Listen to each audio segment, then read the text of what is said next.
ಇವತ್ತಿನ ರೆಸಿಪಿಲಿ ನಾನು ಮಂಡ್ಯ ಸ್ಟೈಲ್ ಮೊಟ್ಟೆ ಕೋಳಿ ಸಾರು ಹೇಗೆ ಮಾಡೋದಂತ ತೋರಿಸ್ತಾ ಇದ್ದೀನಿ. ಇದಕ್ಕೆ ಜಾಸ್ತಿ ಮಸಾಲೆ ಐಟಮ್ಸ್ಗಳು ಬೇಕಾಗಿಲ್ಲ, ಸಿಂಪಲ್ ಮಸಾಲ, ಟೇಸ್ಟ್ ಅಂತೂ ಸೂಪರಾಗಿರುತ್ತೆ. ಹೇಗಿದ್ರು ನೆನ್ನೆನೇ ಕಾರ್ತಿಕ ಮುಗ್ದಿದೆ, ಇವತ್ತಿಂದನೇ ಬ್ಯಾಟಿಂಗ್ ಶುರು ಮಾಡೋರು ಆರಾಮಾಗಿ ರೆಸಿಪಿ ನೋಡಿ ಮಾಡಿ ಕಲ್ದೋಗ್ತೀರಾ.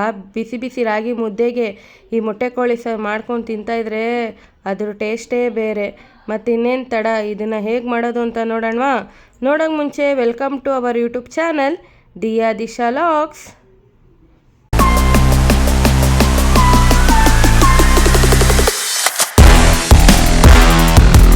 ನಾನಿಲ್ಲಿ ಮಸಾಲೆಗೆ 1 ಕಪ್ಪಷ್ಟು ತೆಂಗಿನಕಾಯಿನ ಸಣ್ಣದಾಗಿ ಹಚ್ಕೊಂಡಿದ್ದೀನಿ, ಮತ್ತು 3 ಮೀಡಿಯಮ್ ಸೈಜ್ ಈರುಳ್ಳಿನ ಉದ್ದು ಕಟ್ ಮಾಡ್ಕೊಂಡಿದ್ದೀನಿ, 2 ಮೀಡಿಯಮ್ ಚಿಕ್ಕದು ಟೊಮೊಟೊನ ಸಣ್ಣದಾಗಿ ಹಚ್ಕೊಂಡಿದ್ದೀನಿ, 1 ಇಡಿಯಷ್ಟು ಬೆಳ್ಳುಳ್ಳಿ, 2 ಟೇಬಲ್ ಸ್ಪೂನಷ್ಟು ಮೆಣಸು, ಮತ್ತು ಇಲ್ಲಿ ನಾನು ಮನೇಲೇ ಮಾಡ್ಕೊಂಡಿರೋದಂಥ ಮಸಾಲೆ ಪುಡಿನ ನಾನು ತೊಗೊಂಡಿದ್ದೀನಿ. ಈ ಮಸಾಲೆ ಪುಡಿ ಬದಲಾಗಿ ನಾವು ಧನಿಯಾ ಪುಡಿ ಮತ್ತು ಚಿಲ್ಲಿ ಪೌಡ್ರನ್ನ ಯೂಸ್ ಮಾಡ್ಕೋಬೋದು. ಇಲ್ಲಿ ನಾನು 1/4 kg ಅಷ್ಟು ಮೊಟ್ಟೆ ಕೋಳಿ ಮಾಂಸನ ಕ್ಲೀನಾಗಿ ವಾಶ್ ಮಾಡಿ ಇಟ್ಕೊಂಡಿದ್ದೀನಿ. ಇವಾಗ ಇದನ್ನು ಹೇಗೆ ಮಾಡೋದಂತ ನೋಡೋಣವಾ? ಫಸ್ಟಿಗೆ ಸ್ಟವ್ ಆನ್ ಮಾಡಿ ಒಂದು ಕುಕ್ಕರ್ ಇಟ್ಟು ಅದಕ್ಕೆ ನಾನು 2 ಟೇಬಲ್ ಸ್ಪೂನ್ ಅಷ್ಟು ಆಯಿಲ್ ಹಾಕ್ಕೊತಾ ಇದ್ದೀನಿ. ಆಯಿಲ್ ಕಾದ್ಮೇಲೆ ಒಂದು ಅರ್ಧ ಈರುಳ್ಳಿನ ಉದ್ದಕ್ಕೆ ಕಟ್ ಮಾಡ್ಕೊಂಡು ಹಾಕ್ಕೋಬೇಕು. ಹಾಕ್ಕೊಂಡು ಚೆನ್ನಾಗಿ ಇದನ್ನು ರೋಸ್ಟ್ ಮಾಡ್ಕೋಬೇಕು. ಇದು ಚೆನ್ನಾಗಿ ರೋಸ್ಟ್ ಆದಮೇಲೆ ನಾವು ಆಗಲೇ ಕ್ಲೀನಾಗಿ ವಾಶ್ ಮಾಡಿ ಇಟ್ಕೊಂಡಿದ್ದಂಥ ಕೋಳಿ ಮಾಂಸನ ಇವಾಗ ಇದಕ್ಕೆ ಹಾಕ್ಕೊತಾ ಇದ್ದೀನಿ.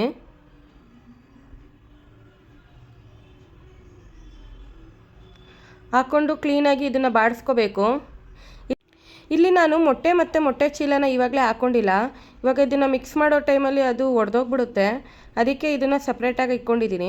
ಇವಾಗ ಇದು ಕ್ಲೀನಾಗಿ ಬಾಡಿಸ್ಕೊಂಡಾದ್ಮೇಲೆ ನಾನು ಇದರಲ್ಲೊಂದು 1/4 ಟೇಬಲ್ ಸ್ಪೂನ್ ಅಷ್ಟು ಅರಿಶಿನ ಹಾಕ್ತಾಯಿದ್ದೀನಿ. ಇವಾಗ ಅರಿಶಿನ ಹಾಕಿ ತಿರ್ಗಾ ಮತ್ತೆ ಕ್ಲೀನಾಗಿ ಬಾಡಿಸ್ಕೋಬೇಕು. ಹೀಗೆ ನಾವು ಒಂದು 10 ನಿಮಿಷ ಇದನ್ನು ಬಾಡಿಸ್ಕೋಬೇಕು.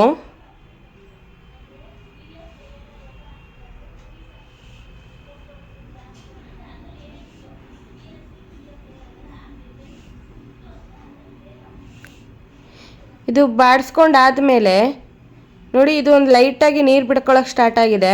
ಇವಾಗ ನಾನು ಇದಕ್ಕಾಗಲೇ ಎತ್ತಿಟ್ಕೊಂಡಿದ್ದಂಥ ಮೊಟ್ಟೆ ಮತ್ತು ಮೊಟ್ಟೆ ಚೀಲನ ಇವಾಗ ಹಾಕ್ಕೊತಾ ಇದ್ದೀನಿ.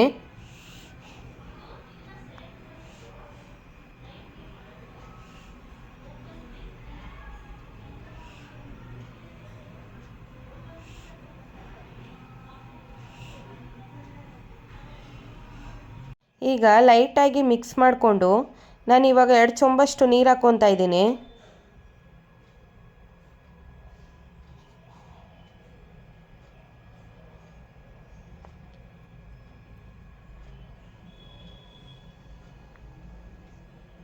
ಇಲ್ಲಿ ನಾನು ಕಲ್ಲುಪ್ಪು ಯೂಸ್ ಮಾಡ್ತಾ ಇದ್ದೀನಿ.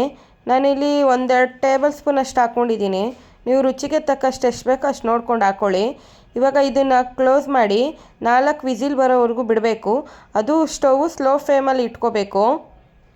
ಇವಾಗ ಮತ್ತೆ ಇನ್ನೊಂದು ಸ್ಟವ್ ಆನ್ ಮಾಡಿ ಅದಕ್ಕೊಂದು ಬಾಣಲಿ ಇಟ್ಟು ಅದಕ್ಕೊಂದು 2 ಟೇಬಲ್ ಸ್ಪೂನ್ ಅಷ್ಟು ಆಯಿಲ್ ಹಾಕ್ಕೊಂಡು ನಾವು ಆಗಲೇ ಮಸಾಲೆಗೆ ಕಟ್ ಮಾಡಿ ಇಟ್ಕೊಂಡಿದ್ದಂಥ ಈರುಳ್ಳಿನ ಇವಾಗ ಹಾಕಿ ಅದು ಚೆನ್ನಾಗಿ ರೋಸ್ಟ್ ಆಗೋವರೆಗೂ ನಾವು ಹುರ್ಕೋಬೇಕು.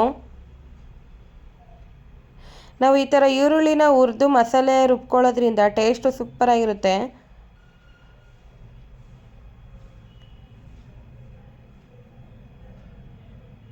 ಈರುಳ್ಳಿ ಚೆನ್ನಾಗಿ ರೋಸ್ಟ್ ಆಗಬೇಕು, ಅಲ್ಲಿಗಂಟ ಕ್ಲೀನಾಗಿ ನಾವು ಇದನ್ನು ಹುರ್ಕೋಬೇಕು. ಇವಾಗ ಈರುಳ್ಳಿ ರೋಸ್ಟ್ ಆಗಿದೆ, ಸ್ಟವ್ ಆಫ್ ಮಾಡಿ ಇದು ಆರಕ್ಕೆ ಬಿಡೋಣ. ಇವಾಗ ಮಸಾಲೆಗೆ ನಾವು ಆಗಲೇ ಕಟ್ ಮಾಡಿ ಇಟ್ಕೊಂಡಿದ್ದಂಥ ತೆಂಗಿನಕಾಯಿನ ಹಾಕ್ಕೊಳ್ಳೋಣ. ಮತ್ತು 2 ಟೇಬಲ್ ಸ್ಪೂನ್ ಅಷ್ಟು ಮೆಣಸು,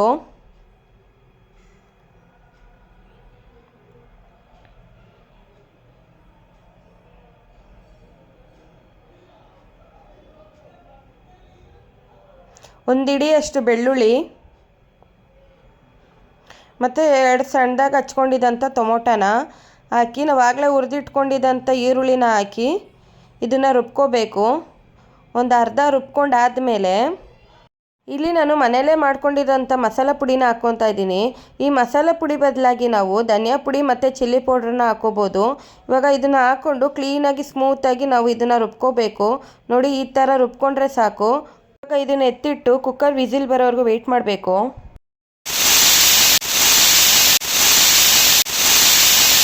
ಈಗ ನಾನು 4 ವಿಸಿಲ್ ಆದಮೇಲೆ ಕುಕ್ಕರ್ ತಣ್ಣಗಾದ್ಮೇಲೆ ಕುಕ್ಕರ್ ಓಪನ್ ಮಾಡ್ತಾ ಇದ್ದೀನಿ. ಓಪನ್ ಮಾಡಿ ಇವಾಗ ನಾವು ಆಗಲೇ ರುಬ್ಬಿ ಇಟ್ಕೊಂಡಿದ್ದಂಥ ಮಸಾಲೆನ ಇವಾಗ ಹಾಕ್ಕೊತಾ ಇದ್ದೀನಿ. ಹಾಕ್ಕೊಂಡು ಕ್ಲೀನಾಗಿ ಮಿಕ್ಸ್ ಮಾಡ್ಕೊಳ್ಳೋದು.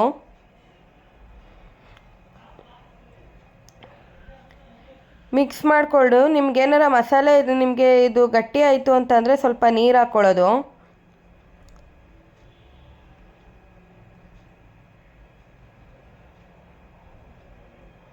ನಾನಿಲ್ಲಿ ಇವಾಗ 1 ಗ್ಲಾಸಷ್ಟು ನೀರು ಹಾಕ್ಕೊಂಡು ಕ್ಲೀನಾಗಿ ಮಿಕ್ಸ್ ಮಾಡ್ಕೊತಾ ಇದ್ದೀನಿ. ನೋಡಿ, ಇಷ್ಟು ಹದ ಇದ್ದರೆ ಸಾಕು. ನೀರು ಜಾಸ್ತಿ ಗಟ್ಟಿನೂ ಆಗಬಾರ್ದು, ಜಾಸ್ತಿ ತೆಳ್ಳಗೂ ಆಗಬಾರ್ದು. ಇವಾಗ ನಾವು ಇದಕ್ಕೆ ರುಚಿ ನೋಡಿಕೊಂಡು ಉಪ್ಪು ಕಡಿಮೆ ಇತ್ತು ಅಂದರೆ ಉಪ್ಪು ಹಾಕ್ಕೊಂಡು ಇದನ್ನು ಕುದಿ ಬರೋದಕ್ಕೆ ಬಿಡಬೇಕು. ನಾನು ಇಲ್ಲಿ ಇವಾಗ ಮೇಲೆ ಕ್ಲೋಸ್ ಮಾಡಿ ಕುದಿ ಬರೋಕ್ಕೆ ಬಿಟ್ಟಿದ್ದೀನಿ. ನೋಡಿ ಎಷ್ಟು ಚೆನ್ನಾಗಿ ಇವಾಗ ಕುದೀತಾ ಇದೆ. ನೋಡಿ, ಸಾಂಬಾರು ರೆಡಿನೇ ಆಗೋಯ್ತು. ಇಷ್ಟೇ ಸಿಂಪಲ್ ರೆಸಿಪಿ. ಮಸಾಲೆನೂ ಅಷ್ಟೇ, ಜಾಸ್ತಿ ಏನು ಇದಕ್ಕೆ ಐಟಮ್ಸ್ಗಳು ಬೇಕಾಗಿಲ್ಲ. ಇದಕ್ಕೆ ಬಿಸಿ ಬಿಸಿ ರಾಗಿ ಮುದ್ದೆ ಮಾಡಿಕೊಂಡು ಈ ಸಾಂಬಾರನ್ನ ಹಾಕ್ಕೊಂಡು ತಿಂತಾಯಿದ್ರೆ ಅದ್ರದ್ದು ಮಜಾನೇ ಬೇರೆ. ಇದನ್ನು ಒಂದ್ಸಲ ಟ್ರೈ ಮಾಡಿ ನೋಡಿ, ಹೇಗೆ ಬಂತು ಅಂತ ನನಗೆ ಕಮೆಂಟ್ ಮೂಲಕ ತಿಳಿಸಿ. ಇವತ್ತಿಂದು ರೆಸಿಪಿ ಬಂದು ಇಷ್ಟೇ. ನಾನು ಹಳೆ ವಿಡಿಯೋಗಳಲ್ಲಿ ಇನ್ನೂ ಹೊಸ ರೆಸಿಪಿಗಳನ್ನೆಲ್ಲ ನಾನು ಹಾಕಿದ್ದೀನಿ. ಒಂದ್ಸಲ ಚೆಕ್ ಮಾಡಿ ಅದನ್ನು ಟ್ರೈ ಮಾಡಿ. ಇನ್ನೂ ಯಾರು ನಮ್ಮ ಚಾನಲ್ನ ಸಬ್ಸ್ಕ್ರೈಬ್ ಮಾಡ್ದಿರೋ ವಿಡಿಯೋ ನೋಡ್ತಾ ಇದ್ದೀರಾ, ದಯವಿಟ್ಟು ನಮ್ಮ ಚಾನಲ್ನ ಸಬ್ಸ್ಕ್ರೈಬ್ ಮಾಡ್ಕೊಳ್ಳಿ. ಮತ್ತು ಬೆಲ್ಲೈಕ್ನ ಕ್ಲಿಕ್ ಮಾಡಿ. ಈ ಥರನೇ ಒಳ್ಳೊಳ್ಳೆ ರೆಸಿಪಿಗಳನ್ನ ನಾನು ತರೋಕ್ಕೆ ಟ್ರೈ ಮಾಡ್ತೀನಿ. ಇವತ್ತಿಂದು ವಿಡಿಯೋನ ನಾನು ಇಲ್ಲಿಗೆ ಮುಗಿಸ್ತಾ ಇದ್ದೀನಿ. Thank you for watching. Bye.